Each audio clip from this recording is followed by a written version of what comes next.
जब वायु वहाँ जाएगी नहीं, प्राणवायु, ऑक्सीजन जाएगी नहीं ब्रेन में, तो वहाँ से कार्बन को लेके कैसे आएगी? संसार में ऐसी कोई औषधि आज तक नहीं बनी है जो ब्रेन की स्वेलिंग को दूर कर दे। वो कौन सा पर्वत था जिसमें मंथन हुआ था समुद्र का? हाँ ठीक, सुमेरु। क्या बोलते हैं? सुमेरु। नाभि क्या है? सुमेरु पर्वत।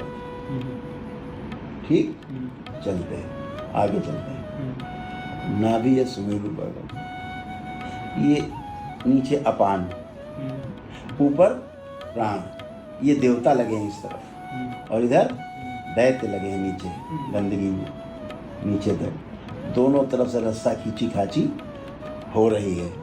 इधर की वायु इधर, ये इस पे प्रहार कर रही है, वो उस पे प्रहार कर रही है।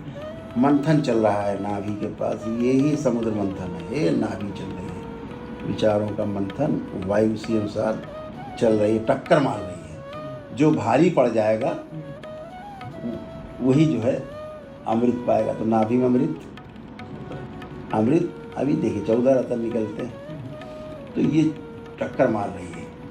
तो सुमेरु का काम क्या है? बैलेंस करना।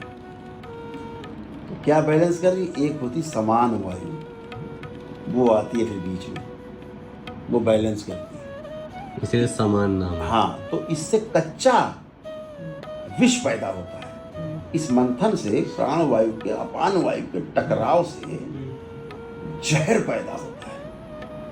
अगर ये जहर ऊपर चढ़ा तो ये धारण करने का स्थान नीलकंठ का है। ठीक, ऊपर न चढ़ने पाए ब्रेन में, तो न चढ़ने पाए तो कौन आएगा? समान वायु। ठीक, समान वायु आई कि नहीं, ऊपर नहीं चढ़ने देना है, इसको बदल देना है अमृत में। जो जहर है, इस जहर का सदुपयोग करना है, अमृत की तरह इसका पान करना है। तो वो समान वायु करती है ये काम को, बयान उसको पूरे शरीर में व्याप्त कर देती है। ठीक है, तो ये जो समुद्र मंथन है, ये नाभि हमारी जो है जरा सी हटती है तो पूरा दिन भर खराब हो जाता है। या तो चालू हो जाएगा पेट आपका, या भूखने लगेगी, या खाना अच्छा नहीं लगेगा, पचेगा नहीं, मन खराब रहेगा आपका। जब भी नाभि उखड़ जाए, देखिए आप कैसा हो जाता है। वो संतुलन है सुमेरु पर्वत। तो क्या चीज़ अच्छी हुई कि हमारे जब भाव विचार अच्छे होते हैं, हमारा जब मस्तिष्क अच्छा होता है, ये देव स्थान है, ब्रह्म है, तो जब ये हमारा अच्छा होता है तो इसकी जीत होती है, इसकी। और अगर ये गड़बड़ हो गया तो फिर विषय विष भेजेगा और सब ऊपर चढ़ेगा विष। आपकी समान वायु हट गई तो विष आपका ऊपर चढ़ेगा, और विष चढ़ने का मतलब है शरीर में बॉडी कैंसरस हो जाएगी, कैंसर व्याप्त हो जाएगा। और अगर आपकी समान वायु ठीक है, आपका कच्चा जो विष है ऊपर नहीं चढ़ पाया, नीचे से ही निकल गया मल और मूत्र पसीने से, ब्रीदिंग से, तो हरी है, फिर आप अच्छे हैं। तो इसलिए मस्तिष्क का अच्छा होना बहुत जरूरी है, देव स्थान है।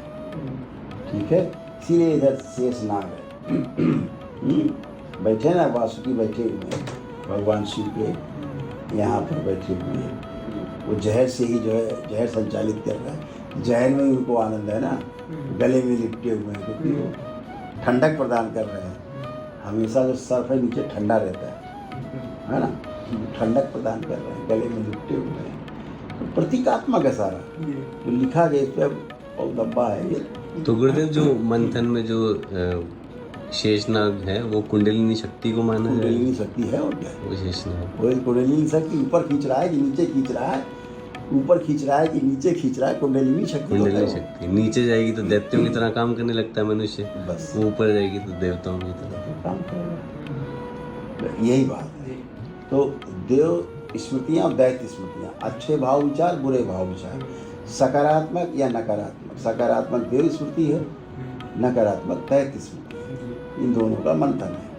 तो ज़्यादा जो भारी पड़ जाता है उससे फिर विष उत्पन्न होता है, विष से स्वेलिंग उत्पन्न होती है मस्तिष्क में, स्वेलिंग से फिर ट्यूमर बनने लगते हैं धीरे धीरे, रक्त और ऑक्सीजन की सप्लाई कम होने लगती है ब्रेन में, फिर वहाँ ट्यूमर बनने लगते हैं। क्योंकि रक्त में जो हीमो होता है, हीमो का काम होता है जहाँ पर खून की सप्लाई हुई है वहाँ पर जा कर के वो रक्त ने अपना काम किया आखिरी लास्ट ब्लड वेसल्स तक, और वहाँ पर चीज़ों को, ऊर्जा को जलाया, ऑक्सीजन भी साथ में गई तो चीज़ों को जलाया, वहाँ कार्बन जो बना, ऊर्जा बनी, ऊर्जा कंज्यूम हो गई, जो कार्बन बना तो फिर से रक्त जाता है, उस कार्बन को अपने में समेट के लाता है और फिर इससे निकालता है, उसको हम बोलते हैं कार्बन डाइऑक्साइड। तो कार्बन को इससे निकाल देते हैं, ठीक है, एक रास्ता है कार्बन निकलने का। लेकिन जब वायु वहाँ जाएगी नहीं, प्राणवायु, ऑक्सीजन जाएगी नहीं ब्रेन में, तो वहाँ से कार्बन को लेके कैसे आएगी, कार्बन डाइऑक्साइड कैसे बनेगी, निकलेगी नहीं तो कार्बन इकट्ठा होने लगेगा, कार्बन इकट्ठा होने लगेगा तो वही धीरे ट्यूमर बन जाएगा, गांठ, और फिर वो सप्लाई रोकेगी। फिर ब्रेन कहेगा कि भैया अवरोध हो रहा है यहाँ पर, तो खोलने का प्रयास करेगा, खोलने में ब्रेन ट्यूमर फट जाएगा, ट्यूमर फटा, बोले क्लॉटिंग हो गई, बोले क्लॉट आया, हार्ट फंस गया, बोले हार्ट अटैक हो गया, फंस गया, बोले लकवा मार गया।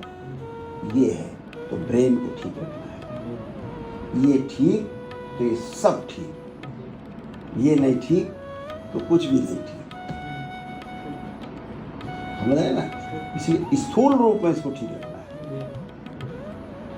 है। जैसे हमेशा ठीक बच्चों का ठीक है, और अपना प्राणायाम और सब कर रहे हैं, आसन प्राणायाम कर रहे हैं, उससे उनका ठीक रहता है, बना रहता है। लेकिन अब गड़बड़ हो गया है तो अब ये औषधि से ठीक होगा, और संसार में ऐसी कोई औषधि आज तक नहीं बनी है जो ब्रेन की स्वेलिंग को दूर कर दे, ना खाने वाली ना लगाने वाली।